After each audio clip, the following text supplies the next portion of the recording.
It's really so very old, this story screaming across our TV sets the past 3 days.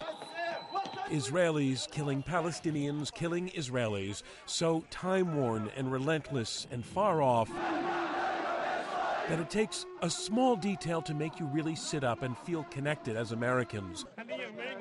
And in this shot of this crowd, it was the small detail of the man's hat, this one, that somehow made it around the world from where? Yankee Stadium? That is a Yankees logo.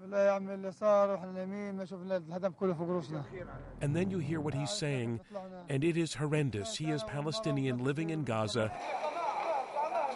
And last night, a wall in his house fell down, and it killed his children, 5 of them, all girls.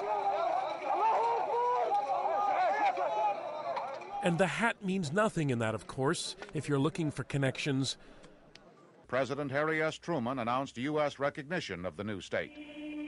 But this does. The fact that one of the sides in this conflict is such a close U.S. ally.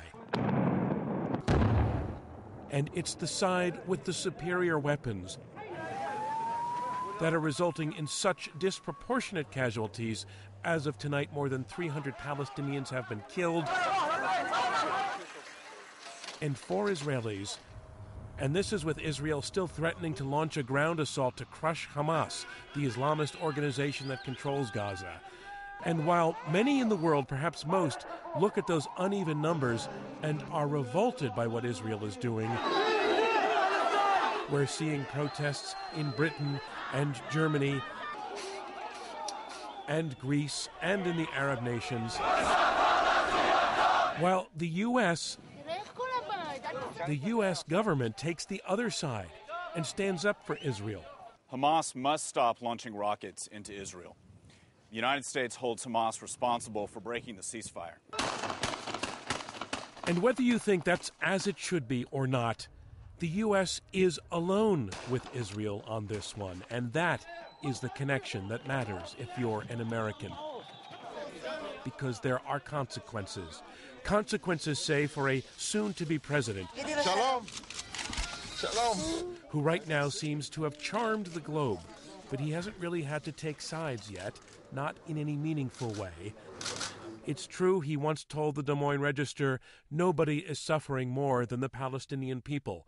But he also said on one of only 2 visits to Israel, if somebody was sending rockets into my house where my 2 daughters sleep at night, I'm going to do everything in my power to stop that. And I would expect Israelis to do the same thing. But in 22 days, he will be president.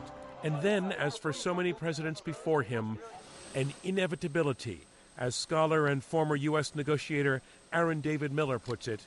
Barack Obama, whether he likes to or not, whether he wants to or not, is going to have to get into this. Why can't he just turn away from it? Because the Middle East has become, perhaps at no greater point in our history, more of a threat to our national security. It would be irresponsible for an American president inheriting the post-9/11 environment not to find a way to look for opportunities, to manage those problems he can't resolve, and to try to go for broke. But Gaza? Miller doesn't think that's an opportunity Obama can do much about. It's a little lick of land on the Mediterranean about 1/10 the size of Rhode Island, with a lot of history and a lot of misery.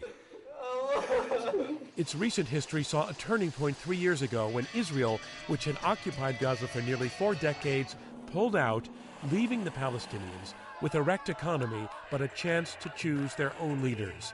They elected Hamas in free and fair elections, but Hamas is dedicated to the destruction of Israel. So for 3 years, Israel has put an economic blockade on Gaza, and Hamas, despite a ceasefire, continued to fire rockets into Israel, recently at the rate of hundreds a day.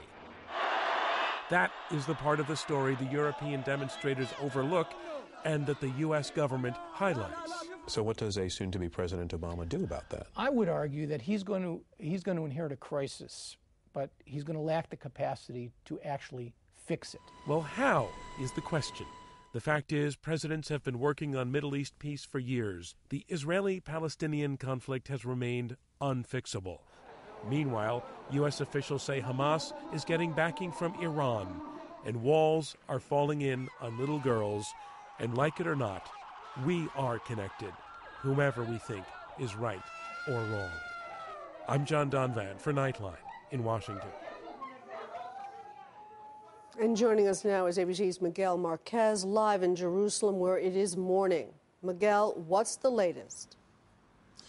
Much the same, Cynthia. Israeli forces hit 30 targets throughout Gaza last night. That's much the same pace they've been on for the last couple of nights, including government buildings of Hamas and launch zones. One of the biggest concerns, though, is that a Hamas rocket hit a town 25 miles north of Gaza, killing an Israeli woman. With rockets flying that far, that puts about 1 million Israelis at risk of those rocket attacks. Cynthia?